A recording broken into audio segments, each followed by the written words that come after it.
Welcome to the Daily Dispatch. First, we'll take you to the United Nations Security Council, which passed its first resolution on Myanmar since its independence in 1948. Next, we'll take you to the sidelines of the Middle East Summit, where the foreign ministers of Iran and Saudi Arabia have met for the very first time since they cut their ties in 2016. And lastly, we'll give you updates on Ukraine's President Zelensky's visit to the United States and what it achieved. We're here to give you the news and to help you infer the world around you. I'm Tayyaba Nasar Khan, and here is your Daily Dispatch. In its first resolution on Myanmar since its independence in 1948, the United Nations Security Council has called on the country's military junta to put an end to violence and also release all the political prisoners, including Aung San Suu Kyi. Now, the resolution expressed deep concerns at the continuing emergency imposed by the military and underlined the need for the de-escalation of violence and reaching a political resolution. 12 members of the United Nations Security Council voted in favor of the resolution, while Russia and China and India abstained from voting. The UNSC Resolution 2669 comes nearly 2 years after Myanmar's military deposed the elected government of Suu Kyi in February 2021. The military coup was followed by a lethal crackdown on the pro-democracy workers and activists. International organizations claim several thousand people have been killed and more than 16,000 have been incarcerated across the country. Now, the resolution also underscores the need to address violence faced by Rohingya in the Rakhine province in Myanmar.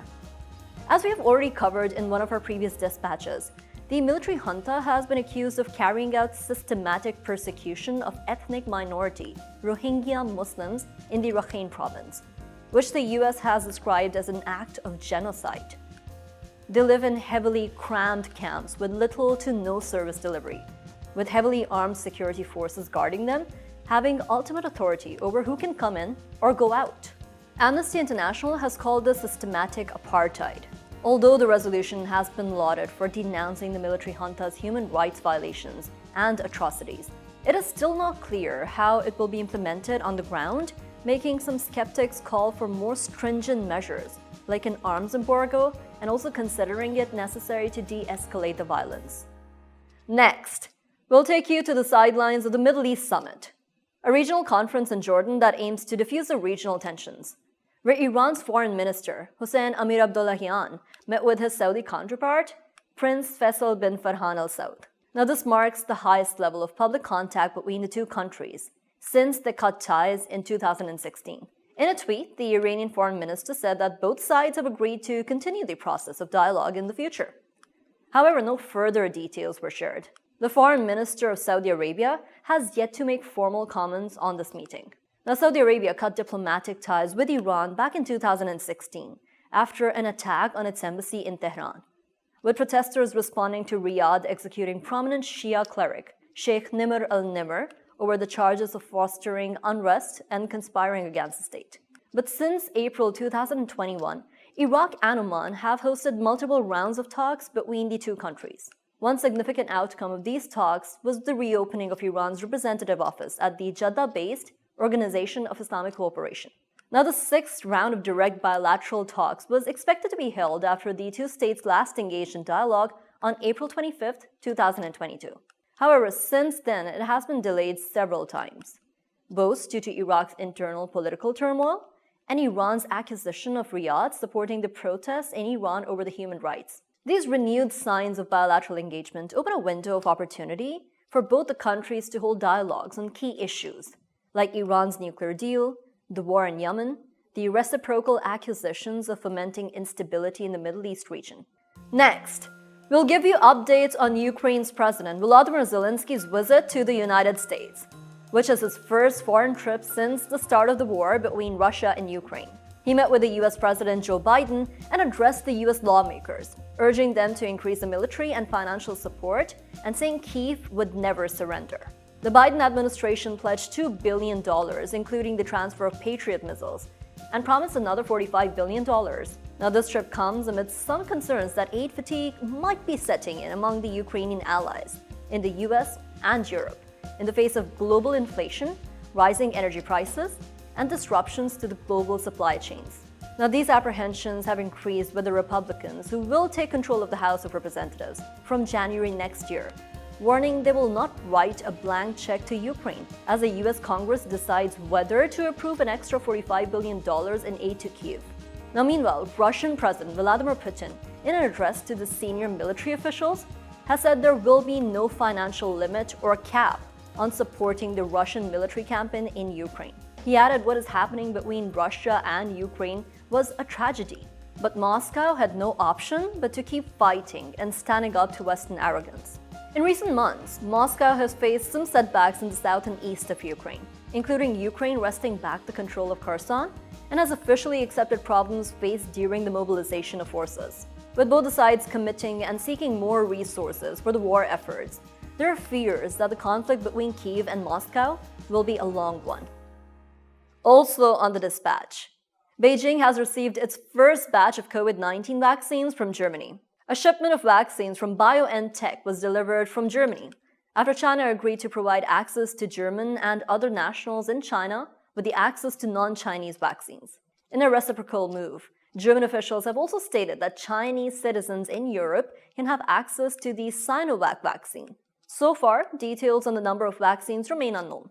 This development comes as China eases its zero-COVID restrictions across the country. Chinese authorities have claimed that nearly 90% of its population is fully vaccinated. However, 30% of the population segments, aged 60 and up, remain unvaccinated or short of a booster shot. And for those aged 80 and above, the figure stands at 60%. Now, these segments of the population will be at high risk as a new wave of the pandemic hits the country.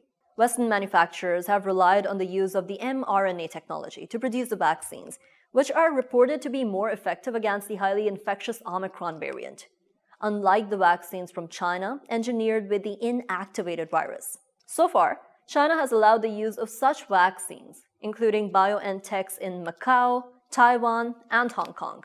The import of such vaccinations will help alleviate the ongoing situation in China. But experts suggest it remains to be seen if China will authorize the administration of the vaccines produced abroad to Chinese citizens in the mainland China. Now we'll take you to new developments in the Middle East, where Israel's Benjamin Netanyahu has announced the formation of his government after winning elections on November 1st. His coalition government will consist of those widely regarded as the far-right, ultra-Orthodox members, included Ben-Gvir, the newly appointed Minister of Security, who's been convicted of inciting racism and supporting the terrorist organizations, and also Bezalel Smotrich, a proponent of annexing the West Bank.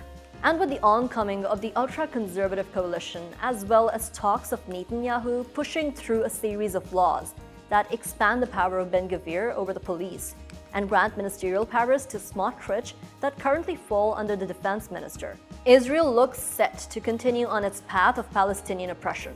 Benjamin Netanyahu, already the longest-serving prime minister in Israel, was in power for a total of 15 years before he was ousted last year. And with his new term, experts are wary of the country's democratic structures coming to further harm, with news of judicial reforms also on the cards. There are reports of a highly controversial bill that would give the Knesset, Israel's supreme governing body, the power to override the High Court of Justice, as well as news of legislation to give politicians more power in selecting judges. All this comes at a time when the UNGA's Special Political and Decolonization Committee has requested the International Court of Justice to urgently look into Israel's ongoing violation of right of the Palestinian people to self-determination from its prolonged occupation, settlement, and annexation of the Palestinian territories since 1967.